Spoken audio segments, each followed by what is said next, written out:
Hello and welcome to Med learners.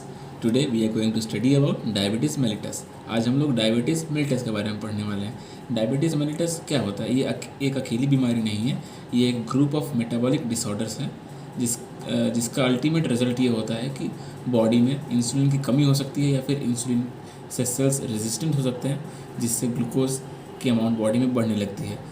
तो diabetes mellitus के बारे में कुछ और आगे जानने से पहले हम लोग ये जान लेते हैं कि ये डायबिटीज़ मेलिटस वर्ड या टर्मिनोलॉजी कहाँ से आई है। आइए देखते हैं।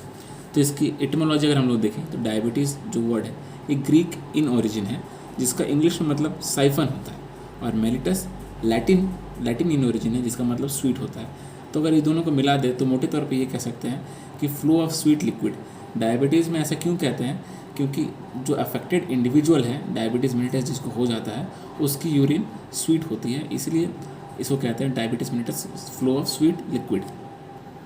कोई भी मेटाबॉलिक डिसऑर्डर पढ़ने से पहले हमें ये जानना बहुत ज़रूरी है कि नॉर्मल मेटाबॉलिज्म क्या है। तो वैसे ही डायबिटीज़ मेलिटस के बारे में पढ़ने से पहले हमें ये जानना ज़रूरी है कि नॉर्मल इंसुलिन का रिलीज़ का मैकेनिज्म क्या है। तो जैसे आप जानते हैं कि इंसुलिन जो है वो बीटा सेल्स ऑफ लैंगरहैंस से निकलता है। बीटा सेल्स पैनक्रियाज में है।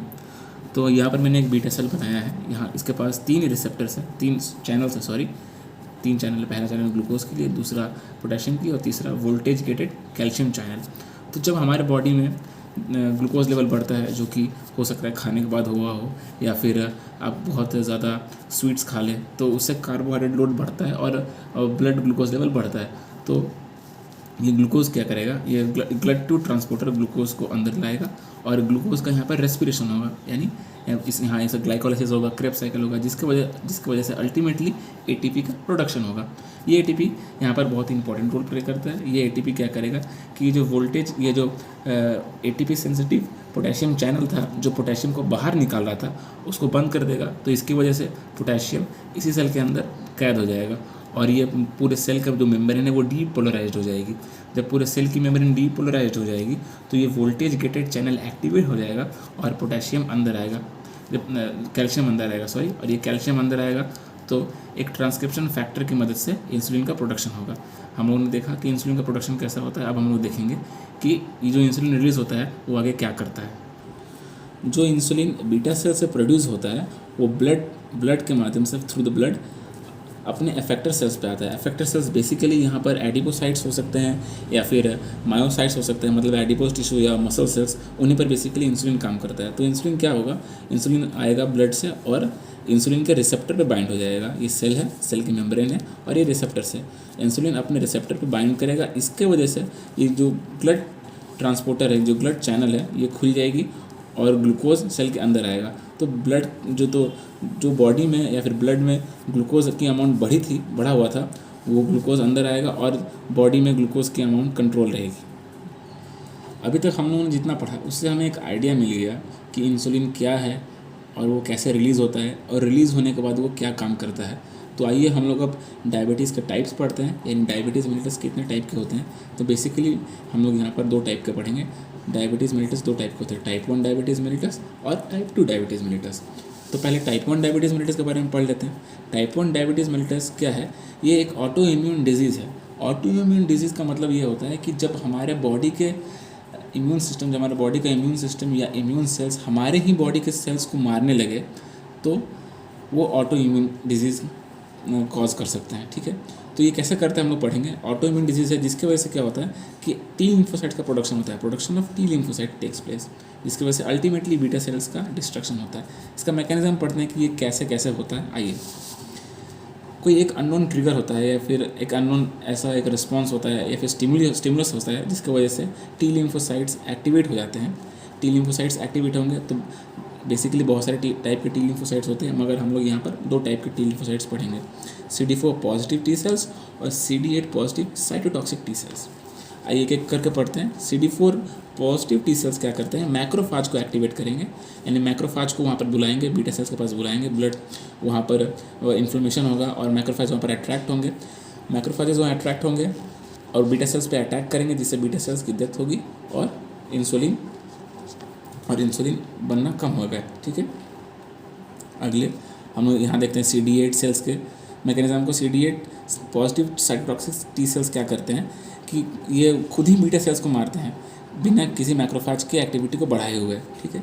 और साथ ही साथ ये साइटोकाइन का भी सिक्रेशन बढ़ाते हैं। साइटोकाइंस क्या है? They are small inflammatory molecules produce during immune response and they modulate the immune response, ठीक है। ये इम्यून रिस्पॉन्स को मॉड्यूलेट करते हैं और ये मॉलिक्यूल्स होते हैं जो कि टी सेल्स प्रोड्यूस कर सकते हैं और मैक्रोफेज भी प्रोड्यूस करते हैं। तो ये साइटोकाइन जो प्रोड्यूस करेंगे उससे मैक्रोफेज भी एक्टिव होंगे और लीजन बनाएंगे, मतलब बीटा सेल्स के पास एक घाव होगा, एक लीजन बन जाएगा, उसे कहते हैं इंसुलाइटिस, जिसकी वजह से इंसुलिन का प्रोडक्शन कम हो जाएगा। मैं यहाँ पर एक और आपको बात बताना चाहता हूँ स्टूडेंट्स कि जो किसी भी वर्ड के अगर लास्ट में टिस लग जाए तो समझिए कि जैसे यहाँ पर लगा है टिस, तो इसका मतलब यह है पेन एंड इन्फ्लेमेशन। जैसे अर्थराइटिस, अर्थरोस मतलब जॉइंट होता है, टिस लग गया मतलब क्या कि पेन एंड इन्फ्लेमेशन, मतलब जॉइंट्स के अंदर pain and inflammation. Hepatitis, hepatitis word को अगर हम तोड़ेंगे हेपा प्लस टाइटिस, तो हेपा मतलब लिवर, टाइटिस फिर वहाँ पर आता है टिस मतलब पेन एंड इन्फ्लेमेशन। तो यह बात ध्यान रखें, ठीक है।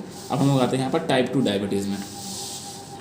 टाइप 2 डायबिटीज़ आप देखें, सॉरी यहाँ पे एक और बात आप ध्यान में रखें कि टाइप 1 डायबिटीज़ में अल्टीमेटली क्या होता है कि इंसुलिन की कमी होती है। मतलब अगर डायबिटीज़ हो रहा है तो यहाँ पर इंसुलिन नहीं बन रहा है, जो कि बात मोटेबल है, जो कि बात ध्यान रखने वाली है। टाइप 2 डायबिटीज़ में देखते हैं यहाँ पर क्या होता है।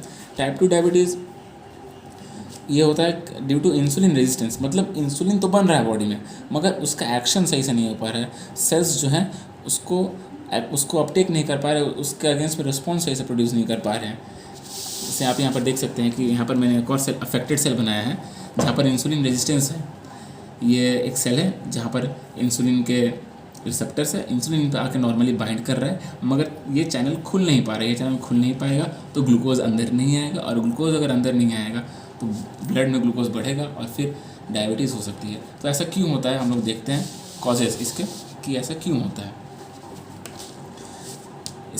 ये हो सकता है due to environmental factor, genetic factor या ओबेसिटी, ठीक है। हम लोग ओबेसिटी पे ध्यान देंगे तो जो मोटे लोग होते हैं जिनके अंदर अनकंट्रोल वेट होता है, काफ़ी ज़्यादा मतलब उनकी बॉडी में फैट डिपोजिशन होता है, तो उनके अंदर फ्री फैटी एसिड ज़्यादा मिलते हैं जो कि काफ़ी ज़्यादा इनहिबिट करते हैं इंसुलिन को अपनी काम करने से, और एक लिपोटॉक्सिक इफेक्ट भी प्रोड्यूस करते हैं। मतलब लिपिड की वजह से जो टॉक्सिसिटी बॉडी में बढ़ती है, इसकी वजह से इंसुलिन रेजिस्टेंस हो सकती है। दूसरा एक हम लोग पढ़ेंगे रोल ऑफ एडिपोकाइंस। अगर आप वर्ड को तोड़े एडिपो प्लस काइंस, मतलब एडिपोस टिश्यू से जो साइटोकाइंस निकलते हैं, एडिपोस टिश्यू से भी कुछ साइटोकाइंस निकलते हैं जिसके वजह से इंसुलिन के एक्शन पे इफेक्ट होता है। ये साइटोकाइंस जो है लेप्टिन है, रेजिस्टिन है और एडिपोनेक्टिन है। लेप्टिन अगर बॉडी में कम हो तो उससे इंसुलिन रेजिस्टेंस हो सकती है और ये रिवर्स कर सकते हैं, मतलब हम लोग इसको ठीक कर सकते हैं। अभी तक ये पूरी तरह से श्योर नहीं हुआ है मगर ऐसा लैबोरेटरी में देखा गया है कि उसको हम लोग ठीक कर सकते हैं अगर हम लोग लेप्टिन बॉडी में सप्लाई करें वाया इंजेक्शन या फिर अलग मेथड से, ठीक है। तो अब हम लोग डायग्नोसिस पढ़ेंगे।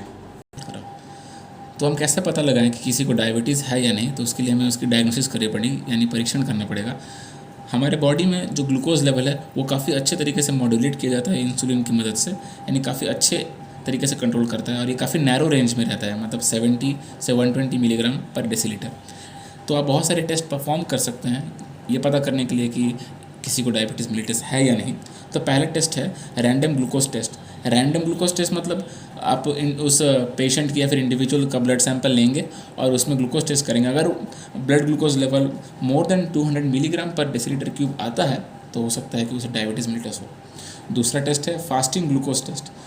फास्टिंग ग्लूकोज टेस्ट का मतलब ये है कि आपके बॉडी आपने कुछ नहीं खाया लगभग 8 घंटे या 10 घंटे तक, और तब आपके बॉडी में जो कार्बोहाइड्रेट का लोड है वो कितना होगा और उससे ग्लूकोज का लेवल कितना होगा। तो अगर फास्टिंग ग्लूकोज लेवल आपके बॉडी में ग्रेटर देन 120 मिलीग्राम पर डेसीलीटर है तो इसका मतलब है कि डायबिटीज़ मेलिटस हो सकता है।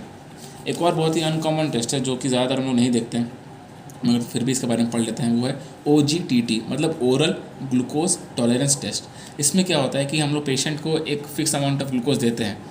फिक्स अमाउंट ऑफ ग्लूकोज देने के बाद 2 घंटे बाद हम लोग ये देखते हैं कि उसके बॉडी में कितना ग्लूकोज बढ़ा है। यहाँ देख सकते हैं ग्रेटर देन 200 मिलीग्राम पर डेसीलीटर क्यूब 2 आवर्स आफ्टर, मतलब ग्लूकोज के डोज देने के बाद 2 घंटे बाद अगर OGTT ग्रेटर देन 200 मिलीग्राम पर डेसीलीटर क्यूब आता है तो इसका मतलब ये है कि उसको डायबिटीज़ मेलिटस हो सकती है, ठीक। अब हम लोग देखते हैं कि अलग अलग टेस्ट के रिजल्ट्स में अलग अलग कंडीशंस क्या क्या हो सकते हैं। अगर किसी इंडिविजुअल का फास्टिंग ग्लूकोज लेवल 110 से कम है, लेस देन 100 है, या फिर OGTT 140 से कम है, तो हम लोग उसे कहेंगे यूग्लाइसेमिक, मतलब काफ़ी अच्छी कंडीशन है, उसका ग्लूकोज लेवल अभी नियर रेंज में है, उसको डायबिटीज़ मेलिटस अभी नहीं हुई है। अगर फास्टिंग ग्लूकोज लेवल 110 से 126 के बीच में आता है, या फिर ओरल ग्लूकोज टॉलरेंस टेस्ट 140 से 200 के बीच में आता है, तो उसे कह सकते हैं, पर्सन कह सकते हैं इम्पेयर्ड ग्लूकोज टॉलरेंट, मतलब उसके बॉडी में ग्लूकोज के अगेंस्ट टॉलरेंस डेवलप हो रही है, मतलब ग्लूकोज बिल्डअप हो सकता है उसके बॉडी में, और उनमें डायबिटीज़ मेलिटस का इंक्रीज रिस्क जो है काफ़ी ज़्यादा बढ़ जाता है। इसके बाद हम लोग सिम्टम्स पढ़ेंगे। तो जी हाँ स्टूडेंट्स, हम लोगों ने डायबिटीज़ के टाइप्स पढ़ लिए, कॉजेज़ पढ़ लिए, यहाँ तक कि डायग्नोसिस भी पढ़ ली। अब देखते हैं कि सिम्टम्स क्या है, कि क्या सिम्टम्स देख के आप किसी को बोलेंगे कि हाँ आपको डायग्नोसिस करनी चाहिए डायबिटीज़ के अगेंस्ट, ठीक है। तो पहला जो सिम्टम है बहुत काफ़ी कॉमन है, पॉलीयूरिया। पॉलीयूरिया मतलब पॉली मतलब बहुत ज़्यादा, यूरिया मतलब यूरिन। अब देखते हैं अगर किसी को भी डायबिटीज़ है तो वो काफ़ी फ्रीक्वेंट यूरिनेशन करते हैं। ऐसा क्यों होता है? अनकंट्रोल्ड डायबिटीज़ में क्या होता है कि ब्लड में ग्लूकोज लेवल काफ़ी ज़्यादा बढ़ता है, और इतना बढ़ जाता है कि अल्टीमेटली किडनी जो है फेल हो जाती है उसको फिल्टर करने में, यानी किडनी के बस का रहता नहीं है कि ग्लूकोज फिल्टर करे बाहर। तो ब्लड जो फिल्ट्रेट है किडनी का, उसमें भी ग्लूकोज दिखता है, मगर यहाँ प्रॉब्लम ख़त्म नहीं होती। ग्लूकोज काफ़ी ज़्यादा ऑस्मोटिकली एक्टिव होता है, ऑस्मोटिकली एक्टिव है तो ये क्या करेगा, अपने साथ साथ वाटर को भी खींचेगा, वाटर को भी अपने साथ लाएगा और एक्सक्रीट करेगा, यानी यूरिन में हाई अमाउंट ऑफ वाटर और ग्लूकोज भी दिखेगा, इसलिए काफ़ी ज़्यादा यूरिनेशन होता है, फ्रीक्वेंट यूरिनेशन होता है, ठीक है। अगला फीचर है, यानी अगला जो सिम्टम है वो है पॉलीडिप्सिया। सीधी सी बात है, अगर किसी को यूरिनेशन ज़्यादा हो रहा है, काफ़ी ज़्यादा यूरिनेशन हो रहा है, तो प्यास भी काफ़ी ज़्यादा लगेगी, क्योंकि आपका ब्लड वॉल्यूम अल्टीमेटली कम होगा। आपका ब्लड वॉल्यूम कम होगा क्योंकि आपका यूरिनेशन ज़्यादा है, तो ब्लड वॉल्यूम कम होगा, तो बॉडी का जो थर्स्ट सेंटर है, जो थर्स्ट को कंट्रोल करता है, प्यास को कंट्रोल करता है, वो एक्टिव हो जाएगा, और उसे लगेगा कि ब्लड वॉल्यूम कम हो रहा है, अगर मैं ज़्यादा पानी पीऊँगा, ज़्यादा पानी मुझे मिलेगा तो मेरा ब्लड वॉल्यूम रिस्टोर हो सकता है, ठीक है। तो पॉलीडिप्सिया पढ़ लिया हम लोगों ने, पॉलीयूरिया पढ़ लिया। अब हम लोग तीसरा फीचर पढ़ते हैं। तीसरा फीचर है पॉलीफेजिया।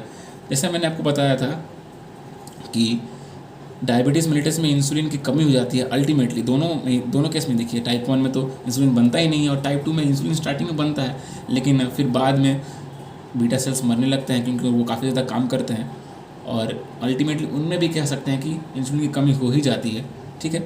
तो इंसुलिन के बारे में आपको एक बात बताना चाहूँगा, मैं आपको एक बात बताना चाहूँगा कि इंसुलिन जो है काफ़ी ज़्यादा पोटेंट एनाबॉलिक हार्मोन है, ठीक है। एनाबॉलिक सबसे ज़्यादा पोटेंट एनाबॉलिक हार्मोन है।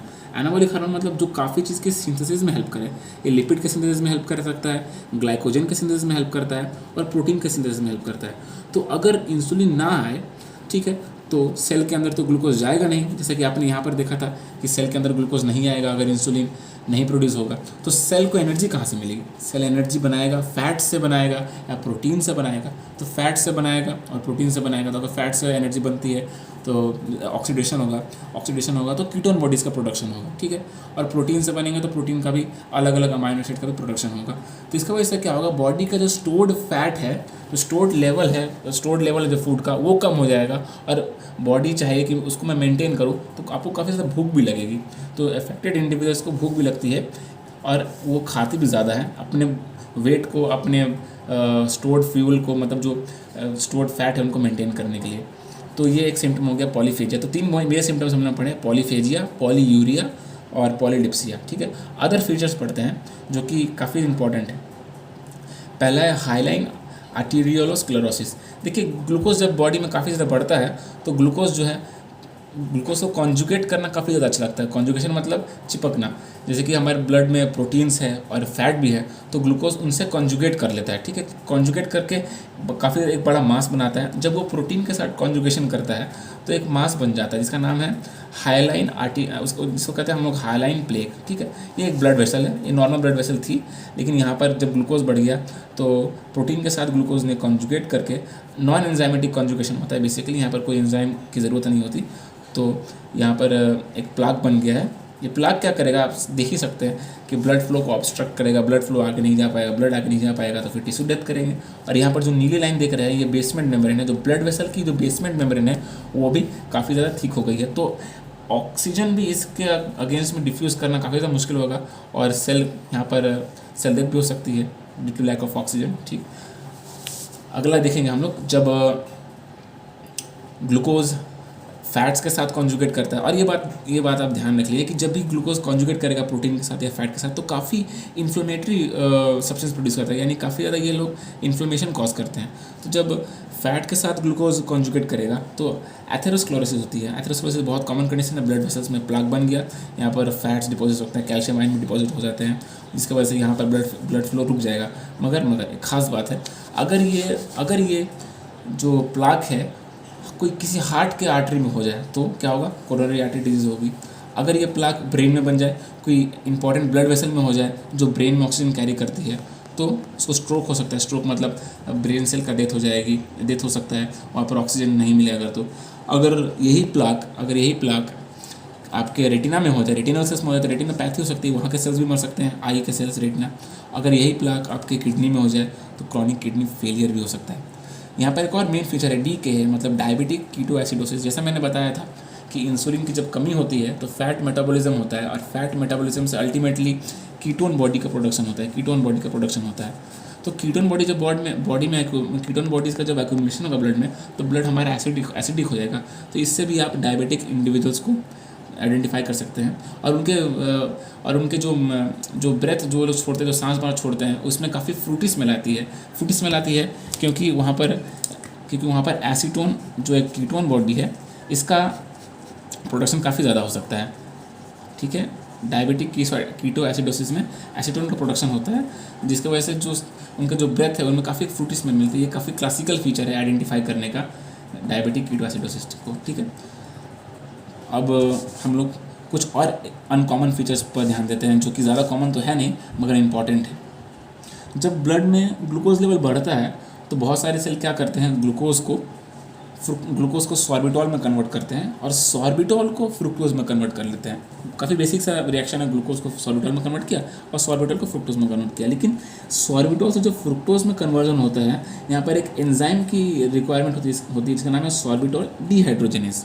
ठीक है, तो जिसके पास सॉर्बिटॉल, जो भी सेल्स हैं जिनके पास सॉर्बिटॉल डिहाइड्रोजनेज एंजाइम है, वो तो काफ़ी इजीली ग्लूकोज को सॉर्बिटॉल में कन्वर्ट करेंगे, फिर सॉर्बिटॉल को फ्रुक्टोज में कन्वर्ट कर लेंगे। ठीक है, और एक और बात यहाँ ध्यान देने वाली है कि सॉर्बिटॉल जो है काफ़ी ज़्यादा ऑस्मोटिकली एक्टिव होता है, मतलब ये भी काफ़ी ज़्यादा ग्लूकोज की तरह ही वाटर को अपने साथ होल्ड करने की कैपेसिटी रखता है।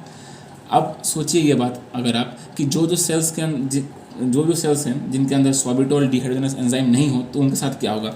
यहाँ देखते हैं कुछ सेल्स जिनके पास सॉर्बिटॉल डिहाइड्रोजनेज एंजाइम नहीं है, हमारे आई के लेंस सेल हैं जिनमें सॉर्बिटॉल डिहाइड्रोजनेज एंजाइम नहीं होती है, तो उनमें क्या होगा, सॉर्बिटॉल का एक्यूमुलेशन होगा, क्योंकि ग्लूकोज से तो सॉर्बिटॉल बन जाएगा मगर सॉर्बिटॉल से फ्रुक्टोज नहीं बन पाएगा, तो सॉर्बिटॉल का एक्यूमुलेशन होगा और आई के लेंस खराब होने लगेंगे उनको, और उसको कहते हैं कैटरैक्ट, हिंदी में कहते हैं मोतियाबिंद। तो आप ज़्यादातर देखते हैं जो भी शुगर के पेशेंट होते हैं जिनको भी डायबिटीज़ मेलिटस होता है, उनकी आंखें अल्टीमेटली ख़राब हो ही जाती हैं अगर कंट्रोल में ना हो ग्लूकोज, तो इसी की वजह से।